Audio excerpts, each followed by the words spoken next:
अलीकडेच उत्तर भारतीय विकास सेनेचे अध्यक्ष सुनील शुक्ला यांनी सर्वोच्च न्यायालयात याचिका दाखल करत महाराष्ट्र नवनिर्माण सेनेची राजकीय मान्यता रद्द करण्याची मागणी केली।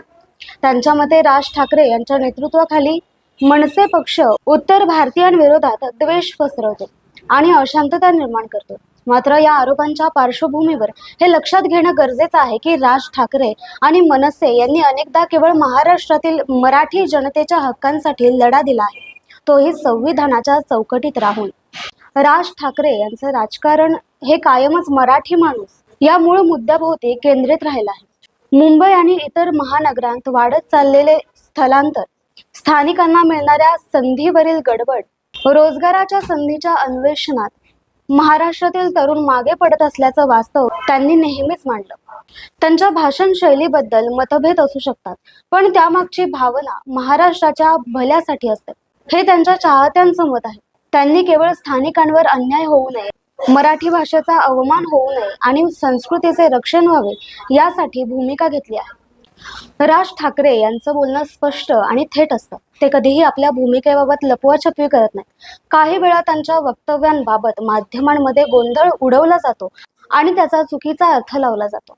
मनसेच्या विरोधकांनी अनेकदा त्यांच्या भाषणातील काही वाक्ये काढून त्यांच्यावर द्वेष पसरवतो असे आरोप लावले आहेत, पण त्यांच्या एकूण विचारसरणीचा विचार केल्यावर त्यांनी नेहमीच संविधान आणि कायद्याच्या चौकटीत राहून संघर्ष केलेला आहे।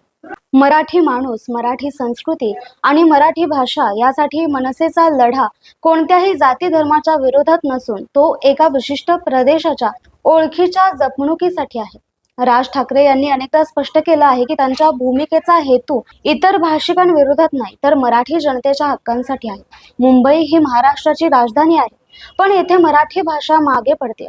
मराठी पाट्यांची अंमलबजावणी होत नाही, मराठी विद्यार्थ्यांना स्पर्धा परीक्षांमध्ये संधी मिळत नाही, हे वास्तव्य नाकारता येत नाही। यावर आवाज उठवणं चुकीचं कसं ठरू शकतं? राजकीय विश्लेषकांचं म्हणणं आहे की ही याचिका म्हणजे निवडणुकांच्या पार्श्वभूमीवर करण्यात आलेली एक राजकीय खेळी असू शकते। महाराष्ट्रात भाजप, काँग्रेस, शिवसेना, राष्ट्रवादी आणि मनसे यांच्यातील राजकीय समीकरणं सतत बदलत असतात। अशा वेळी एखाद्या प्रादेशिक पक्षाला लक्ष्य करणं हे राजकीय फायद्याचं ठरू शकतं। याचिकाकर्त्याने केलेले आरोप गंभीर असले तरी ते सिद्ध होणं आवश्यक आहे आणि तोपर्यंत एखाद्या पक्षावर अशी कारवाई मागणं हा लोकशाही व्यवस्थेतील मूलभूत तत्वांना बाधा आणू शकतो। अलीकडील काळात मनसेने आपली भूमिका अधिक व्यापक केली आहे।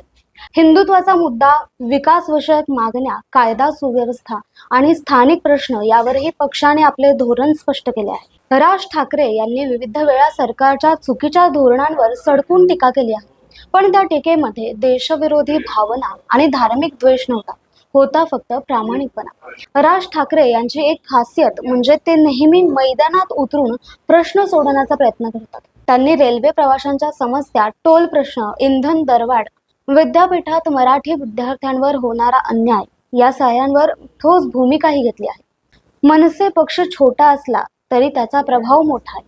स्थानिक प्रश्नांवर बोलणारा आणि त्यासाठी लढणारा नेता म्हणून जनतेचा विश्वास आजही राज ठाकरे यांच्यावर टिकून आहे। मनसेची मान्यता रद्द करा ही मागणी एकतर्फी आणि राजकीय हेतूंनी प्रेरित असल्याची शक्यता नाकारता येत नाही। कोणत्याही राजकीय पक्षाने संविधानाचे उल्लंघन केल्यास कारवाई व्हायलाच हवी, पण ही कारवाई योग्य तपासणी आणि कायदेशीर प्रक्रियेनंतरच व्हावी। राज ठाकरे यांनी कधीच संविधानाच्या विरोधात जाऊन काम केलं नाही। त्यांनी नेहमी महाराष्ट्राच्या हितासाठी, स्थानिकांच्या न्यायासाठी आणि भाषिक अस्मितेसाठी लढा दिला आहे। त्यामुळे अशा प्रामाणिक नेतृत्वाची मान्यता रद्द करणं हा लोकशाहीचा अपमान ठरू शकतो। त्याऐवजी सर्व पक्षांनी एकत्र येऊन प्रादेशिक असंतुलन, रोजगार आणि विकासासारख्या मुद्द्यांवर संयुक्त प्रयत्न करणं हीच काळाची गरज आहे।